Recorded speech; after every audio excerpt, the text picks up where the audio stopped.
Hey everybody, welcome back to the podcast. Today we're joined by my friend Seth Showalter, who wrote a wonderful book called Finally Free, A Surrender to Authenticity. And so Seth, welcome to the podcast. I'm excited to connect with you. Thank you so much for having me. Definitely. So before we jump into the book, maybe tell us a little bit about yourself. I don't know, you're at a party, people are mingling, somebody asks who you are. Tell us what we need to know. Sure. So I grew up in a small town, but my name's Seth Showalter. I'm actually a licensed clinical social worker. Actually became a therapist because of the experiences that I've experienced and strive to make a difference in the world Hmm. and helping other people.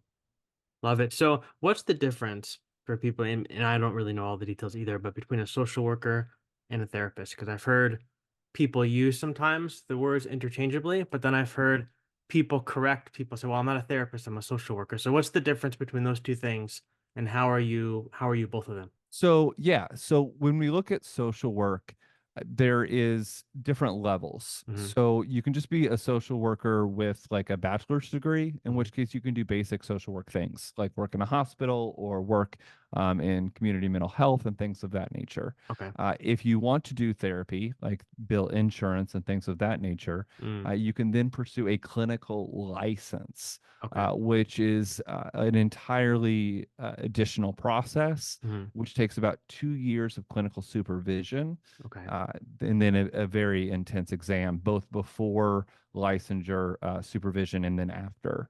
So there's that clinical piece Hmm. that gets added. Okay, that makes sense. All right, so your book, first of all, the book is super unique, not just in the subject matter, but before we hit record, just talking to you about just the very personal way that you present the material to us. And so I thought that rather than me sit here and explain the uniqueness to people and talk about the book, can you maybe give us a general intro to what this book is about, who this book is for? I'd love to hear a little bit too, just about why you chose to present this material the way that you did, revolving around this topic. Because in a minute, you'll share about the personal nature of the book, but you very easily could have just written a very well researched book on the topic and called it a day. But you really went in and shared some really heartfelt stuff. So I'd love to hear more about that process. Yeah. So the reason I wrote this book is, well, let me kind of go back for a second. Hmm. I kept a detailed journal when I was in the program, Mm. and I sat on that journal for almost 10 years. And I've always wanted to do something with it. In fact, I remember being in the program and writing the journal and being like, this is something that I think can make a difference in people's lives. Mm. And then when I pursued my graduate degree in social work, it became pretty clear to me that people need to hear the inside view of what is actually going on in these programs, and then more specifically, what it's doing to the psyche of the individual. Mm. So, like, what's the mental health impact? Yeah. Because we're seeing it on a grand scale from even legislation. Mm. I think like in 2023, we saw over 500 or 600 anti-LGBTQ bills Hmm. in the United States passed. So we're seeing this on a grand scale that's being used on a macro level, and without really taking consideration of what that's doing to the individual person. Mm. And so I wanted to provide an inside view as to what that looks like. Mm. And I wanted to do it in the most authentic way possible. And I felt like sharing my personal story was the way to do it. Yeah. So when you talk about the program for our listeners, what program are you talking about? So, yeah, to talk about this, it's a little complicated because I Mhm. didn't go to the traditional program that provided conversion therapy. So I Mm. went to a program that believed if God had the power to heal the alcoholic, he could heal the homosexual. Mm. And so I went into a program believing that by having same sex attraction, by having and essentially being gay, that I was going to be condemned to hell, and Mm. that was something that God was not in favor of. And I turned to the church, and the church didn't have an answer Mm. other than to pray the gay away. And so I needed something more than that.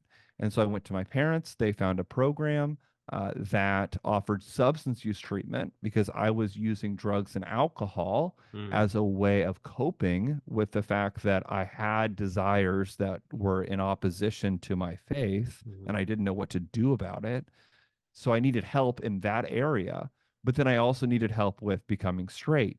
And mm. so, based upon the biblical narrative, and this program offered that support. So that's why that's interesting because I really want people to hear that you went to your parents and you wanted to find something like this because usually when I hear stories about these sorts of experiences from people, it's that they were forced to go to it or they Right. were pushed into it, but you Hmm. actually went to your parents on your own and said, "This is something that I want to do." Correct. Because I actually felt called into the ministry at a Mm, really young age. I wanted to become a pastor. mm, In fact, as soon as I graduated high school, I took, before going to like a 4-year institution for college, mhm, I worked at a I worked at a mega church and went to a community college mm, because I felt like I was being called into the ministry. mm. So, And so you felt that in order to be in ministry, then you had to pray the gay away. correct. You had to change yourself. Hmm. Mm. So what was like writing this book then? I have to imagine that going through these journal entries, remembering those times, processing through that stuff, was this like an emotional I would imagine myself crying the entire time that I'm writing this book because I would have to think, and correct me if I'm wrong, but going back through those entries, thinking about them in a way that now I mean, people are going to be reading, very personal things from you. Like, did this force you to process things at like a much deeper level than maybe you had previously? Oh, yes, Yeah. very much so. And, and things came up that I didn't even consider, like stuff that I had completely blocked out, Yeah.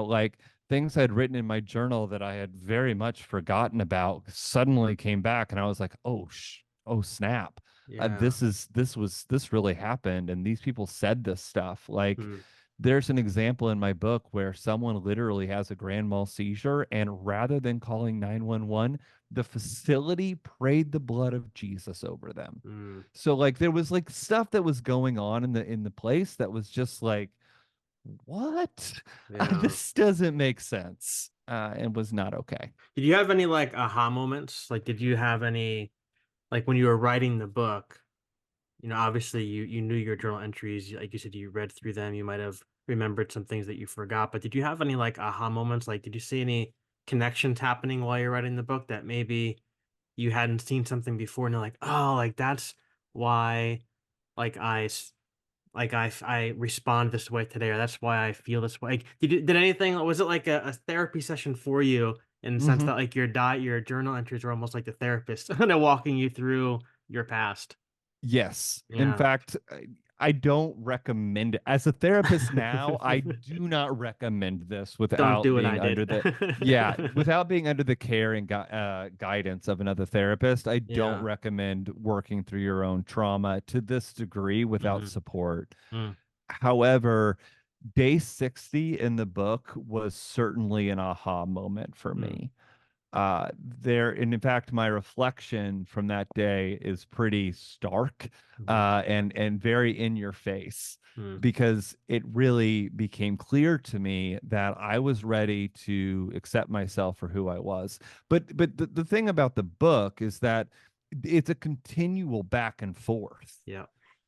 like continual. Like Mhm, one day I am okay with who I am, and then the next day I hate who I am. mm. And it that carries out throughout the remainder of my stay until the very end.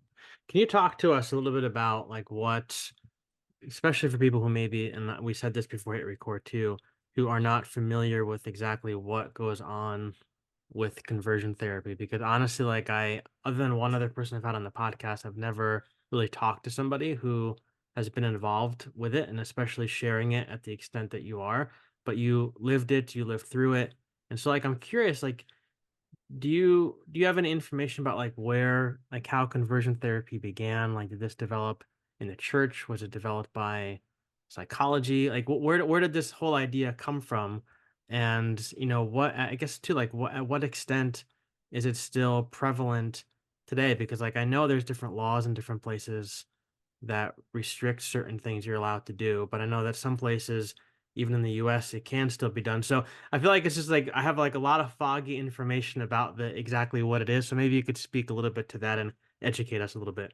Yeah, absolutely. Now, in regards to the history of how this got started, I Hmm. am going to be forthcoming and tell you that I'm not really for sure. Okay. However, I do know the basic foundation of how this operates to the nth degree, and Hmm. that is it has been called reparative therapy, and you will Hmm. notice that in my book I call it conversion therapy because it Hmm. is not reparative. Hmm. It does not repair anything. It actually causes more trauma. Hmm. However, the Christian community or churches at large call it reparative. Hmm. And the idea here is that it's an over enmeshed mother and emotionally distant father that creates this homosexual desire. Hmm. And because of that, it's kind of almost like it's almost Freudian in its views, in a way. Hmm. And it is been outlawed. In fact, I'm pretty sure it's against the law in the United States. I mean,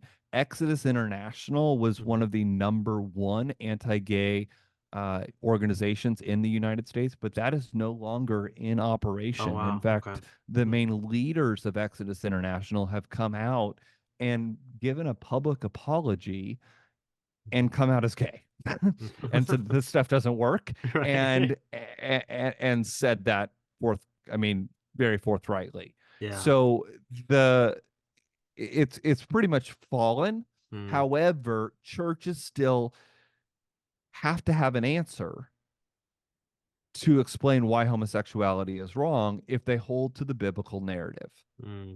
And therefore, many churches still hold to these practices. Yeah. So a lot of this is being done under the table. Hmm. It's almost like the instead of having like a program that you would go through under the table, churches are trying to pray the pray the gay demons out, right? Pray the gay away, like you said, because I've been involved in situations like that where, I went to a very evangelical school and there was a lot of healing prayer. There's a lot of like power encounter and spiritual warfare and things like that.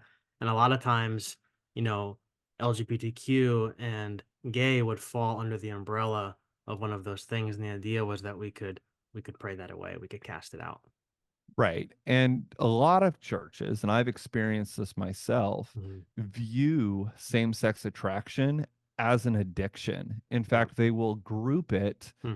alongside it. In fact, I was involved in a church locally uh, where I was put into a like an accountability group with other men who were struggling with things like pornography or things of that nature, but I was in that same group. Yeah, like there's something And wrong with you. Yeah. right, and I was Ouch. supposed to treat same-sex attraction just like other people are treating, you know, those types of behaviors. Yeah. And that's how it all gets looked at. And so I think a lot of churches are still doing this type of thing, but it's Hmm. being done in small groups and accountability groups. So what are the harms of this? I mean, obviously coming from your own perspective where you've lived through this experience, you've processed through some things, you've written this book, you are a therapist, you're a social worker, so you're helping people, I'm sure, along the way you're on their own journey with these things. But like what are some things from your own personal experience,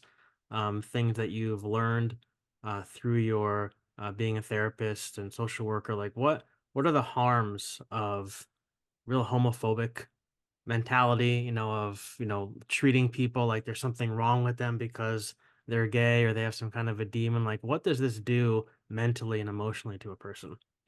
So, well, to throw out a startling statistic, Mm, according to the Trevor Project, uh, LGBTQ youth are more than 50% more likely to die by suicide mm, than the rest of the general public. mm, Just sit with that, right? yeah. So there's serious implications here. We're seeing the suicide rate, we're seeing self harm rates, we're seeing homelessness rates rise to high degrees because of lack of acceptance, because of bullying, because of prejudice, Mm, because of all of these different narratives that are being pushed out. And that's not even looking at conversion therapy. mm, That's just looking at coming out and being okay with yourself, mm, right? Um, but then when you start to look at the impact of conversion therapy and we start to look at the rates of depression, the rates of anxiety, the rates of trauma that continue to perpetuate someone who's that continues to perpetuate after these types of experiences mm, is lifelong. And I would throw that out there that here I am as a social worker and therapist who, strives to help the LGBT community and strives to help people with trauma. And I still have my own trigger responses mm, because of the experiences that I've been through. mm. So this stuff has lifelong impacts, and the rates of self-harm and suicide are off the charts. Yeah. I read a statistic and I don't remember it exactly, and correct me if I'm wrong, or you may even know what I'm speaking of, but that number of like a suicide rate or self-harm rate, that number drastically drops if the person has even one person in their life who is a supporter. You are Family, correct. friend, whatever, correct? You're correct. We Yeah. know from research that a protective support system or a Hmm. protective factor, i.e., a support system is the number one protective factor against suicide and self-harm, Hmm. specifically within the LGBT community, Yeah. because so many do not have that. When we see a family reject or not accept a child, and then Mm, they experience rejection at school without support from their peers, and then they have no adult to look up to, what are we expecting them to do? Where are they to find support? Where are they to find uplifting messages? And then to be told their fault and that they should just change right. when they can't, Yeah. right? So it's essentially carrying this message that, it's your fault. Which then, I mean, that makes it all the more important for people who are allies to be vocal, right? Correct. Because I mean, it's so. I mean, I remember, when I began my deconstruction, I started to rethink a lot of things. Like I grew up in a very conservative, fundamentalist setting, so and I went to Bible college, I went to seminary, so I read all the theology books. I had my I wrote all my papers about the topic of homosexuality and how it's a sin, and I could write my argument better than anybody else could. And Mm-hmm. then when I started to, I never really knew anybody who was gay. And then I started Right. working, like I worked at Apple for 11 years and I met so many people who were, gay, lesbian, trans, like all these different kinds of people. And I was like, oh my goodness, like I thought these people were evil. I was expecting them to be like, these most horrible people ever. And like I became friends with a lot of these people. And I'm like, wow, I got to really rethink a lot of what I've been taught. And so Right. I started to think, well, I think that these verses need to be interpreted differently, whatever. And I got to one point, I was like, even if this is what the Bible says, the Bible has to be wrong. Because I'm like, this is just not at all like something, there's a real disconnect here. But then I was really, when I started to vocalize that, I got like a lot of pushback, like a lot of people who I grew up with really mad. And it was very easy for me. Like it would have been very easy to just kind of go, okay, like withdraw and go quiet again. But then I started to realize, like I had a friend of mine who was like, it's really important that allies speak out and use their voice because people need to know, people in the LGBTQ community need to know that they are a safe place that they can go to because that could drastically change their life, knowing Right. that there's somebody in their workplace, somebody in their church, somebody in their immediate circle who is a supporter that could change everything for them. Mm-hmm. Knowing that they're not alone Yeah. is critical, Yeah.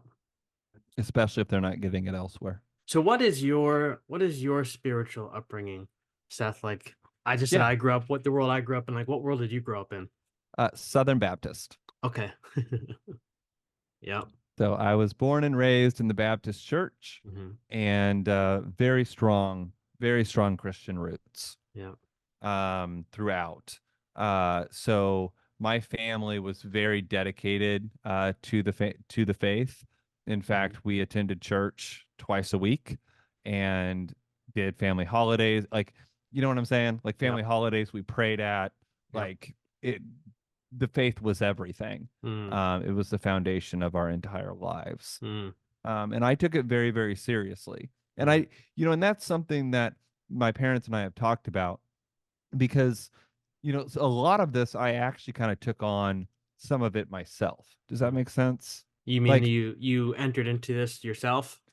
well, Or my family was very Christian, but Mhm. like I took it very Oh, I seriously. see what you mean, yeah. I was a very serious kid. Yeah. And so I took, like my cousins and stuff didn't necessarily take the faith like as seriously as I did, Mhm. but I was so nervous about hell. I was so What are you nervous nervous about, about Seth? Why would that make you nervous? because I knew I was gay and it was Right. a problem, Right. and I didn't know what to do about it. Right. I was scared. Yeah. But, I was doing everything in my power to make sure that I was going to go to heaven. So Yeah.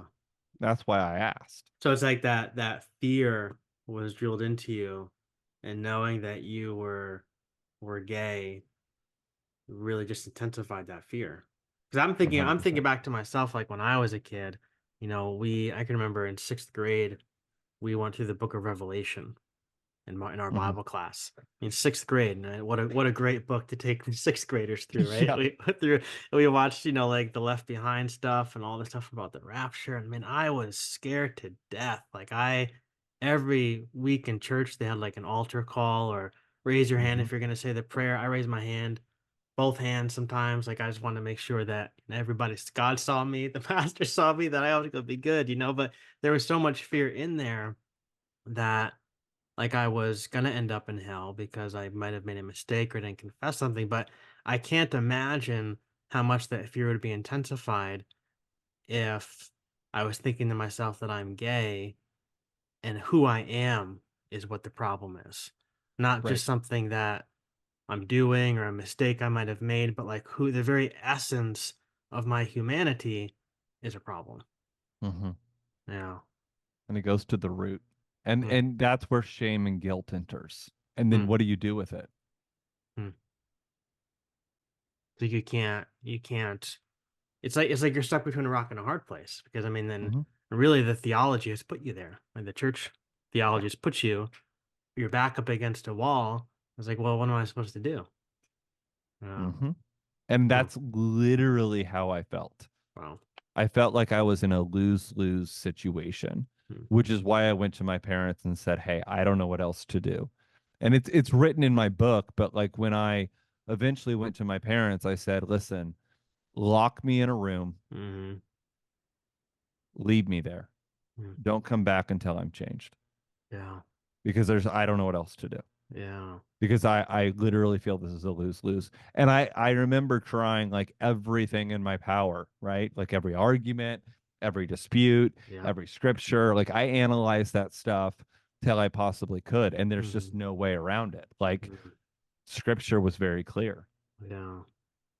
And that's what I wanted people to hear in this episode was that, that's why I asked you early on to emphasize the fact that you voluntarily kind of put yourself into this situation, but Hmm. the reason why you did it is because you were scared to death Yeah. because of what you were being taught about God and the scriptures and things like that. I think that's really powerful because I think a lot of people, even if they can't identify with your experience, they can identify with that fear. Hmm. Yeah. Well, and the thing about it is, I didn't want, and again, people are going to, of course, doubt my experience, right? Sure. They're going to doubt my voice. They're going to Hmm. doubt what I say. Hmm. But the thing that I wanted my book to really exemplify was that I did everything that I possibly could. Like, Hmm. I don't know, I literally don't know what else I was expected to do. Hmm. So if God is real and I end up going to stand before him, Hmm. I literally want to ask, what else did you want from me? Like Hmm. I don't know what else I could have done to become straight. Okay, Yeah. I really don't know what else. Yeah. So where are you today? Like everything you've experienced and stuff you've gone through, like where are you today in regards to Jesus and the Bible and the church and all the different things that you grew up with? Like Do you still consider yourself a Christian? Like, does any of that stuff play a role in your life these days? Is it all very triggering? Like, what exactly? Where are you and Jesus and God these days? That's a great question. How much And time do I we have, right? I honestly wish that I had a go-to answer for you, Yeah. but I don't. Mm, The thing about it is in my book, I will share this. In my sure. book, I do say that I still am a Christian. I still call Hmm. myself a Christian. I still regard myself as a Christian Yeah. and all of that. However, I started to work on a new book and reached out to my spiritual mentor, and he was like, Seth, you are not a Christian, and you need to make that clear. And I was like, Uh, oh, interesting. interesting. The fundamental Christian is trying to tell me that I need to go against God. Uh, Interesting how that worked. huh. But so I don't know where I stand at this point. Huh. Um, I think that I can firmly say that I do have a desire to want to believe, but I struggle with it. Hmm. Yeah. But I also can see how he stepped in my life in different ways, Yeah. even though there's been trauma. So it's complicated, and I'm sorry I Yeah. don't have a go-to answer. No, that's great. And I think that's a wonderful answer because I think it's important for people to hear. I mean, you are, you're a social worker, you're a therapist, you're helping people with their stuff, but Hmm. yet you can freely admit that I don't have it figured out. Yeah, Right? I I don't. have no idea. No, I don't have an answer. Yeah. I I think I that I think want. that's a powerful way to meet people where they're at Yeah, because I could look at you as somebody who I would think has it all together, and for you to say I don't have it together is a really yeah, powerful thing. yeah. I don't.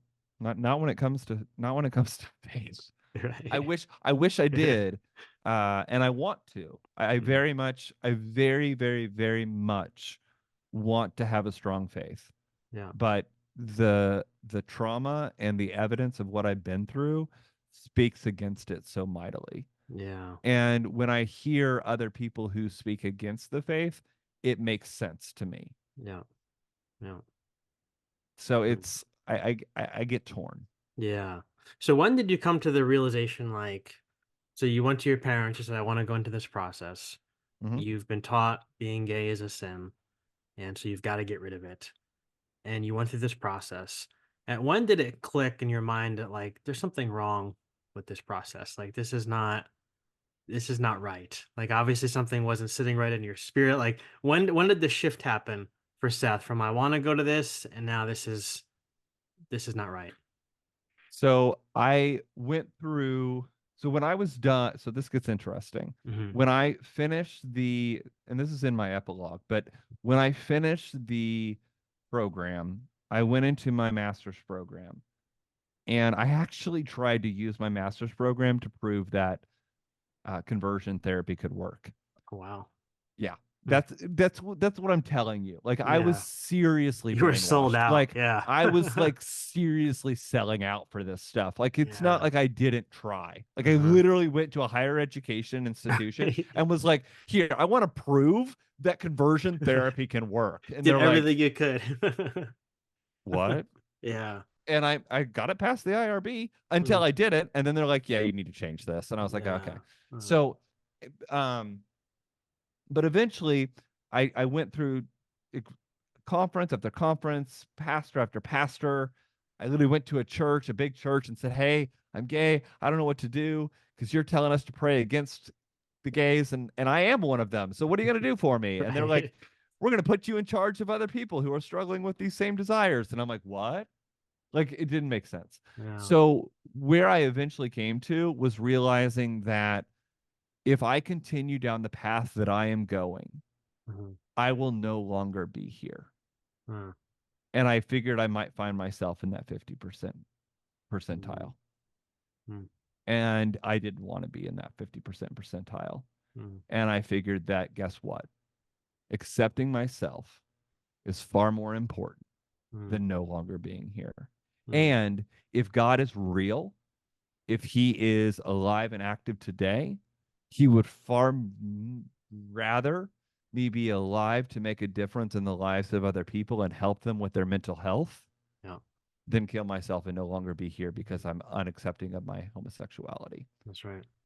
So that's essentially the crux of what led me out of the closet. I mean, I was already out of the closet, but like Sure. to the acceptance portion, Yeah. like that's what eventually got me there Yeah. was the need to survive and the need to live Mm, mm.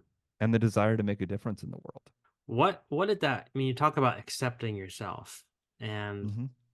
I feel like that whole idea for me carries a lot of baggage, and I'm sure for a lot of people as well. But what did that look like for you to come to a place of self-acceptance? Because again, coming from my world, like I always being told like you're not enough. You're not good enough. You're never going to be good enough in God's eyes. You need Jesus, all these different things because when God looks at you, he sees a wretched sinner.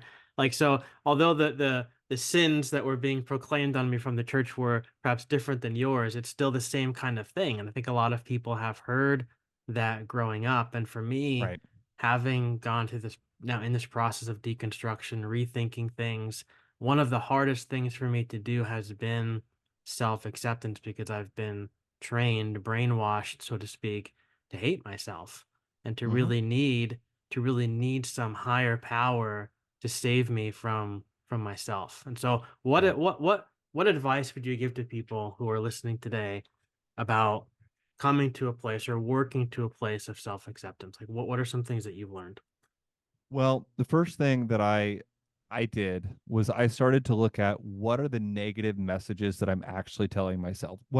So the first thing I did is I actually divided myself a little bit Mm, from the narrative mhm, of Christianity that's telling me that I am unworthy, that I am unvaluable, and that I am a wretched sinner that has to have God to be okay. Like mhm, I just for a moment, right? Like just for a second, mhm, I divided myself from that. And then I analyzed in what ways am I thinking that are hurting me? What mm, thoughts am I having that are actually creating harm to who I am as a person? mm, And I identified those. And yes, a lot of them were thoughts of like, I am not good enough. I am not worthy. I am not valuable. mm, And then I started to look at, well, where did those sources come from? And then, okay, well, some of those came from family, some of those came mhm, from friends, some of those came from God, some of those came from these different sources. And then I started to ask, okay, are these are these sources reliable, mm, right? And actually ask the question, like, can I trust these sources? mm, Do they have my best interest at heart? mm, And the answer is a lot of the times the answer is no. mm, So then the question is, why am I giving that so much credence? mm. Why am I placing so much trust? Why am I placing so much value in what these people have to say about who I am as a person? What do you think about that? Yeah, I mean that's I feel like yes, that's an important thing to do. And then I think to myself, practically, that's a really hard thing to do, Hmm. right? Because we've been like I think to myself, going through the private Christian school I was in, the teachers, the principals, like you're taught to trust these people. And then Yep. your pastors, right? Your Sunday school teachers are taught to trust these people.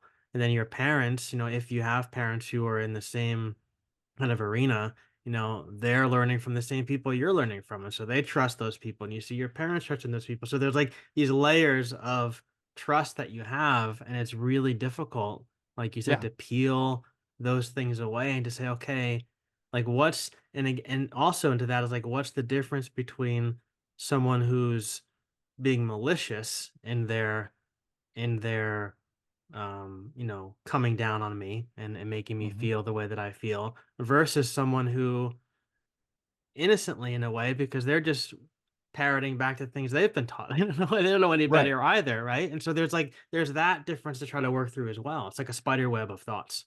Right. And so when you start to look at that, then I Mhm. look at what is actually motivating their desire, what is Yeah, actually motivating their belief. yeah, Okay. Well, yeah. most of the time, it's the very doctrine, it's the very belief system from which has caused me so much harm that Mhm. I'm actually trying to divide myself from.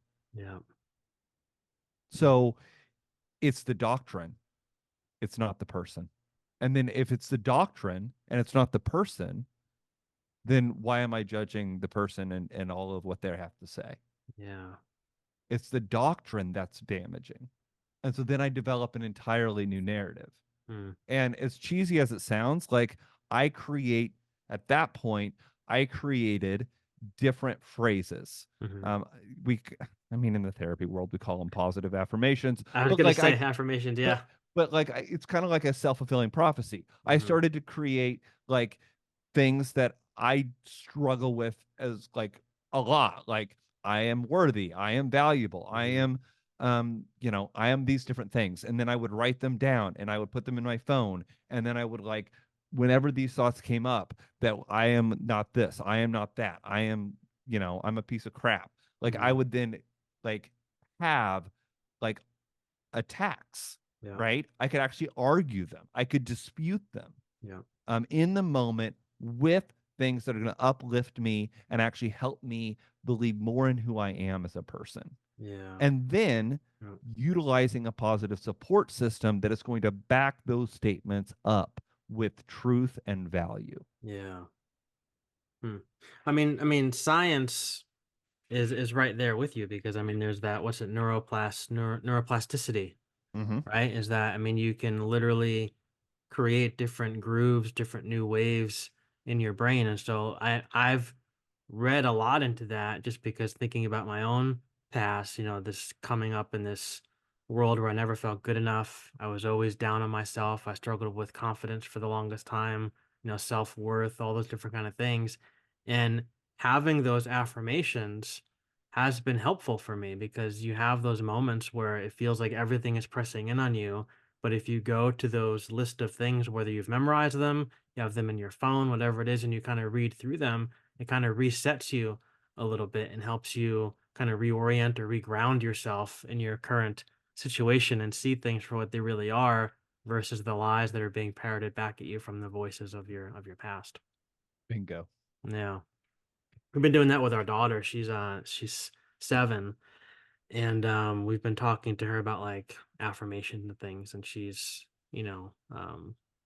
struggles with her own little things like in school and stuff, but on the way to school, we'll do, I am loved, I'm safe, I'm never alone, I'm strong, I'm beautiful. And we go over them over and over and over again. And she's beginning to remember those things in the moments where we hope that she does. So, Right.